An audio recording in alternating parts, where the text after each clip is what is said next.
Fit यात्रा channel पर आज के इस खास विश्लेषण में सभी का स्वागत है।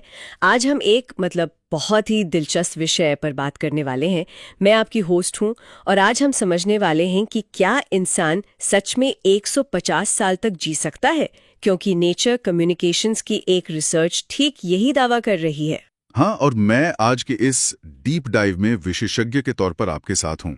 ये जो 150 साल वाली बात है ना, ये कोई साइंस फिक्शन नहीं है। बिल्कुल नहीं। विज्ञान अब ये साबित कर रहा है कि उम्र बढ़ना ना कैलेंडर की कोई तय तारीख नहीं है, बल्कि ये एक बेहद लचीली जैविक प्रक्रिया है। अच्छा, तो इस लक्ष्य को समझने के लिए सबसे पहले हमें समय और शरीर के रिश्ते को समझना होगा, है ना? एकदम सही। उम्र को अब वैज्ञानिक दो हिस्सों में बांट कर देखते हैं। एक है क्रोनोलॉजिकल आयु, यानी आपके जन्म के बाद बीते हुए साल, जिसे हम बदल तो नहीं सकते। राइट, वो तो फिक्स्ड है जी। और दूसरी है बायोलॉजिकल या जैविक आयु। ये बताती है कि हमारी कोशिकाएं या सेल्स अंदर से कितने स्वस्थ हैं। और मजेदार बात यह है कि इसे घटाया या बढ़ाया जा सकता है। अरे वाह!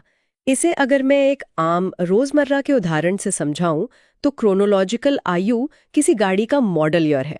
जैसे गाड़ी 2010 की बनी है। बिल्कुल। लेकिन जैविक आयु इस पर निर्भर करती है कि उस गाड़ी के इंजन की सर्विसिंग कितनी अच्छी हुई है। अगर रखरखाव अच्छा है तो सालों बाद भी वो एकदम नई जैसी चलेगी। बहुत सटीक उदाहरण दिया आपने। और इसी सर्विसिंग को लेकर ना स्टैनफोर्ड यूनिवर्सिटी के एक अध्ययन ने बहुत बड़ा खुलासा किया है। अच्छा, क्या खुलासा है वो? उन्होंने बताया कि हमारा पूरा शरीर एक साथ बूढ़ा नहीं होता। उन्होंने 4 तरह के एजोटाइप्स की पहचान की है। 4 तरह के? हाँ, हेपेटिक यानी लिवर, नेफ्रोटिक मतलब किडनी, इम्यून यानी हमारी प्रतिरक्षा प्रणाली, और मेटाबॉलिक मतलब हर अंग की अपनी एक अलग जैविक घड़ी होती है। 1 मिनट रुकिए। अगर लिवर और दिल अलग अलग गति से बूढ़े हो रहे हैं तो क्या पूरे शरीर को एक साथ जवान करने की कोशिश करना बेकार नहीं है? हाँ, एक तरह से। तो क्या हमें सिर्फ उस अंग पर ध्यान नहीं देना चाहिए जो सबसे तेजी से खराब हो रहा है? आपने एकदम सही नस पकड़ी है। विज्ञान अब इसी सटीक दिशा में काम कर रहा है। इसे समझने के लिए हमें वांग एट आल के डैमेज एक्यूमुलेशन सिद्धांत को देखना होगा। इसके अनुसार उम्र बढ़ना बीमारी नहीं है। तो फिर असल में क्या है ये? ये समय के साथ शरीर की अपूर्ण मरम्मत का संचय है।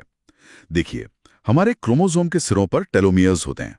जब भी कोशिका विभाजित होती है ना, ये छोटे होते जाते हैं। अच्छा, तो एक समय बाद ये इतने छोटे हो जाते होंगे कि काम करना बंद कर दे? बिल्कुल। एक लिमिट तक छोटे हो जाते हैं, जिसे हेफलिक लिमिट कहते हैं। इसके बाद कोशिकाएं खुद की मरम्मत करना ही बंद कर देती हैं। इसलिए जो अंग इस लिमिट के सबसे करीब है, उसे पहचान कर बचाना ही असली एंटी एजिंग है। मैं समझ रही हूँ। लेकिन हर इंसान का शरीर तो अलग होता है। खासकर अगर हम भारत की बात करें, हमारा जेनेटिक्स पश्चिमी देशों से बहुत अलग है ना? बहुत अलग है। और यही वजह है कि पश्चिमी देशों के मेडिकल स्टैंडर्ड्स यहाँ अक्सर गलत निदान या मिसडायग्नोसिस का कारण बन जाते हैं। हाँ, ये तो बड़ी समस्या हो सकती है। इसीलिए IISC का लॉन्जेविटी इंडिया प्रोग्राम भारतीयों के लिए अपना 3D कैलिब्रेशन या बेसलाइन तैयार कर रहा है। जैसे भारतीयों के खून में ना सी रिएक्टिव प्रोटीन यानी CRP का स्तर स्वाभाविक रूप से अधिक होता है। अच्छा? हाँ, और पश्चिमी मानकों में इसे शरीर में गंभीर सूजन का संकेत माना जाता है। तो अगर हम अपना बेसलाइन नहीं बनाएंगे तो एकदम स्वस्थ भारतीय भी उनकी डेटा के हिसाब से तेजी से बूढ़ा या बीमार नजर आएगा। ये बेसलाइन तैयार करना तो फिर बहुत जरूरी लगता है, क्योंकि मैंने इसी रिसर्च में पढ़ा था कि 2050 तक भारत में डिमेंशिया के मामलों में 200% और पार्किंसंस में 168% की भारी वृद्धि हो सकती है। जी हाँ, और अगर सही डेटा नहीं होगा तो हम इन बीमारियों को समय रहते रोक ही नहीं पाएंगे। इसी खतरे को टालने के लिए AI द्वारा 3D डिजिटल ट्विन तकनीक का इस्तेमाल किया जा रहा है। डिजिटल ट्विन, ये क्या चीज है?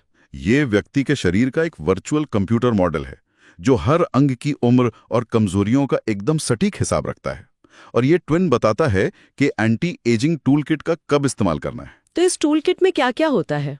इसमें कैलोरी प्रतिबंध, लाल अंगूरों में पाया जाने वाला रेस्वराट्रॉल और रेपामाइसिन शामिल हैं। ये चीजें शरीर में एक तरह का हल्का तनाव या माइल्ड स्ट्रेस पैदा करती हैं। अच्छा, जिससे कोशिकाएं पुरानी खराब मशीनरियों को साफ करने के लिए मजबूर हो जाती हैं। एकदम सही, वो खुद की मरम्मत करती हैं और इसी प्रक्रिया से जैविक उम्र उल्टी दिशा में घूमने लगती है। तो अगर मैं इसे फिर से गाड़ी वाले उदाहरण से देखूं, पुरानी क्रिस्पर तकनीक एक स्थिर कैंची की तरह थी जो बस डीएनए को एक जगह से काटती थी। जी। लेकिन एआई का ये 3D डिजिटल ट्विन एक 24 घंटे काम करने वाले स्मार्ट मैकेनिक की तरह है, बहुत बढ़िया तुलना है। जो लगातार हमारे अंगों की निगरानी करता है और शरीर को अंदर से रिपेयर होने के लिए ट्रिगर करता है। जी, और जब ये स्मार्ट मैकेनिक सही से काम करता है तो हम एजिंग पैराडॉक्स तक पहुंचते हैं। ये एजिंग पैराडॉक्स क्या होता है? इसका मतलब है कि बुढ़ापे में शरीर भली थोड़ा कमजोर दिखे, लेकिन इंसान का मनोवैज्ञानिक विकास और अर्थ स्मृति, जिसे सिमेंटिक मेमोरी कहते हैं, वो अपने चरम पर होती है। ओहो, मतलब सोचिए, इस तकनीक के सहारे भविष्य में 120 साल की उम्र का व्यक्ति अनुभव में 1 सदी का होगा। जी, लेकिन शारीरिक फुर्ती आज के 25 साल के युवा जैसी होगी। बिल्कुल, यही इस पूरी रिसर्च का अंतिम लक्ष्य है। लेकिन चलते चलते मैं एक सवाल छोड़ना चाहूंगी।